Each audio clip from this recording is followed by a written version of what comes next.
He wasn't an angel. George Harrison did things that even John Lennon wouldn't dare to do. At 80, Eric Clapton, his closest friend and also the man who once betrayed George, has finally broken his silence after half a century. He confessed to the dark truths he's carried like a wound that never healed nights when Harrison lost himself in extreme spirituality, secret affairs with Ringo Starr's wife, and the tangled love triangle with Pattie Boyd, the woman who broke them both. Clapton said, "I used to think I was a sinner, but then I realized George wasn't pure either. So why did it take him until 80 to reveal it all? Was it to face his own guilt, or because George's passing left him with a question that never found an answer?"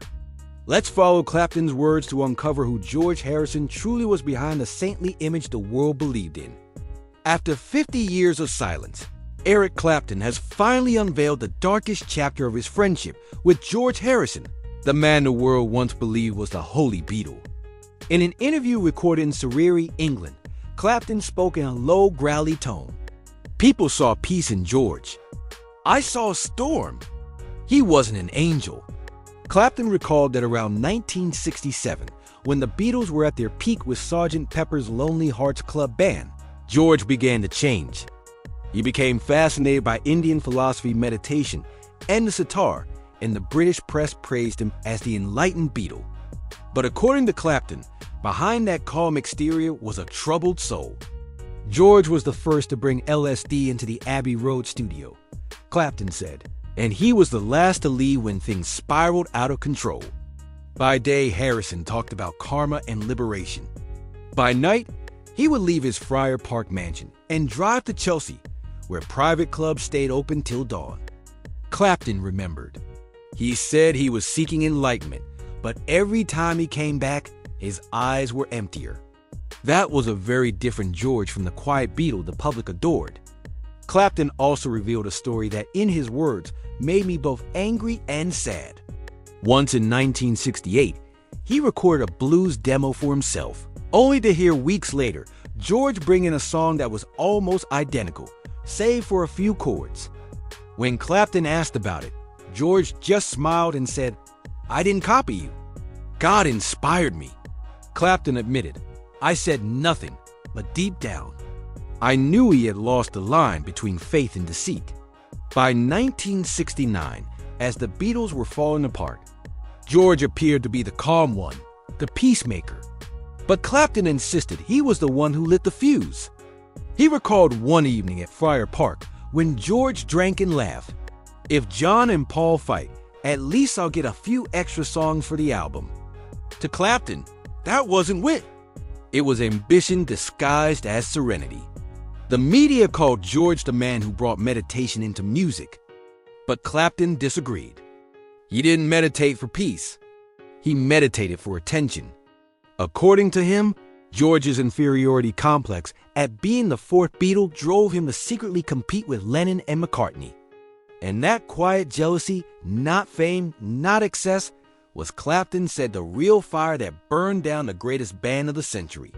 Clapton ended with a chilling line. George wasn't a victim of the Beatles. He was the spark that destroyed them. For the first time at 80, Eric Clapton dared to name the truth he had avoided all his life. That his dearest friend, the world's quiet Beatle, may never have truly been at peace. After the Beatles disbanded in 1970, the world believed George Harrison had finally found the life he longed for. Peaceful, far from fame, beside his beautiful wife, Pattie Boyd. British papers often featured them George playing sitar in the Friar Park garden, Pattie reading under the afternoon sun. They were hailed as the spiritual couple of the new age, the symbol of pure love between music and meditation. But to Eric Clapton, who often visited their home, things looked very different. He said, "I used to think George was the most devoted husband in the world until I saw him look at another woman with the same eyes Pattie once dreamed of." According to Clapton, during the All Things Must Pass sessions, 1970-1971, cracks began to appear in their marriage. Pattie often sat quietly for hours in the studio, waiting for George to finish. But many nights when the music stopped, George was nowhere to be found. He often disappeared with Maureen Starkey, Ringo Starr's wife, their close friend, and George's bandmate's spouse. Clapton recalled, "I once saw them leave the studio together, shoulder to shoulder with a look they couldn't hide. I froze in the hallway. George looked at me and smiled. The kind of smile only someone doing wrong tries to make look normal." Rumors spread quickly among close friends. When Ringo found out, he left home for a long while. But George, instead of feeling remorse, sank deeper into what he called universal love. Clapton said George believed love shouldn't be limited by earthly rules. He told me, "Love is karma, and I don't apologize for what my heart wants." To the public, Harrison was a man of faith, preaching enlightenment and compassion. But Clapton saw the contradiction. George could chant for hours, then use those same words to justify betrayal. He talked about liberation, but chained himself to desire. When Patty found out, she broke down. One evening at Clapton's home in Chelsea, she told him, "I don't recognize the man I married anymore." George isn't the Jenna boy from Liverpool. He thinks God allows everything. That was the moment Clapton realized he loved her not out of impulse, but out of pity for a woman forgotten in the shadow of fame. At first, that love was silent. Clapton said, "I watched her cry and I understood, but I couldn't say a word. She was my friend's wife." Yet the guilt grew unbearable. By 1971, torn between anger and heartbreak, Clapton wrote Layla, the song the world thought was a love confession. But for him, it was a furious letter to George Harrison. "I did write Layla just because I love Patty," Clapton said. "I wrote it because I was angry." Angry that George preached compassion while betraying the people who love him most.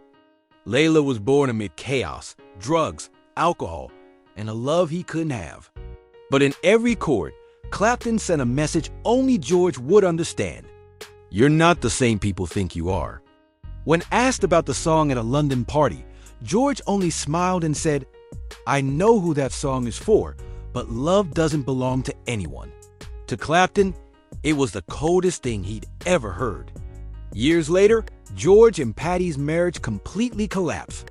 They argued, drifted apart, and finally divorced in 1974. Patty left Friar Park carrying the memory of a man she once thought was holy, only to realize he was a sinner in a saint's robe. Clapton and Patty eventually came together, but he never saw it as a victory.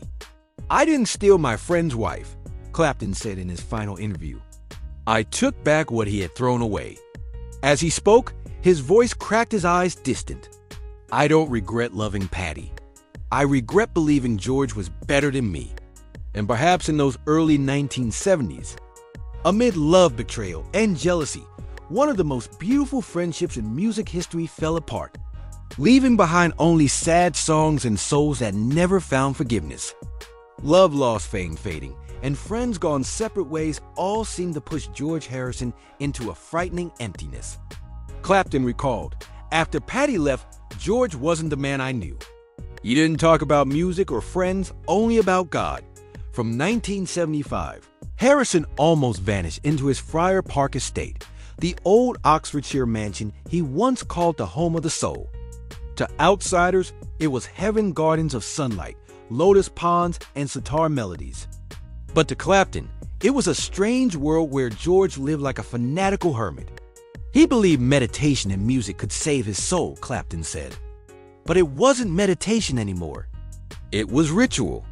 Once a month, George held what he called nights of cleansing. Clapton was invited one winter evening in 1976. He remembered the main hall, filled with incense smoke and candlelight. George, dressed in white robes with a scarf around his head, stood with several monks from India. He made everyone kneel and chant mantras for hours.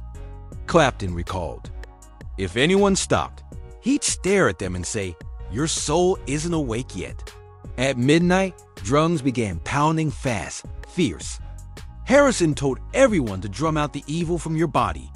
Clapton said, "I'd never seen George like that. His eyes were glowing, his voice powerful. I didn't know if it was faith or delirium."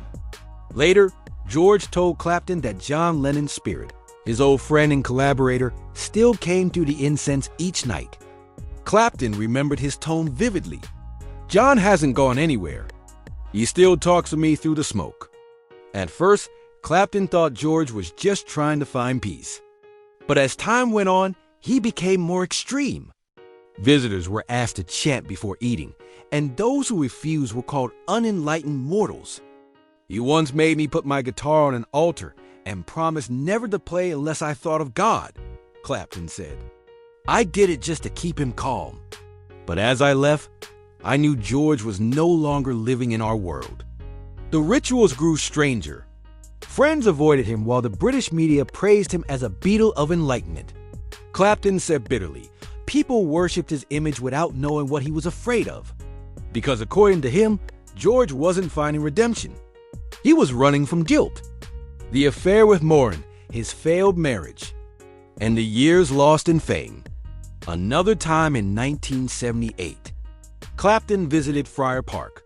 George led him into a small room with a painting of Lord Krishna surrounded by hundreds of candles.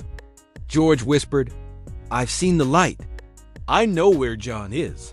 Clapton stayed silent. He knew his friend had gone too far and didn't want to come back. Georg,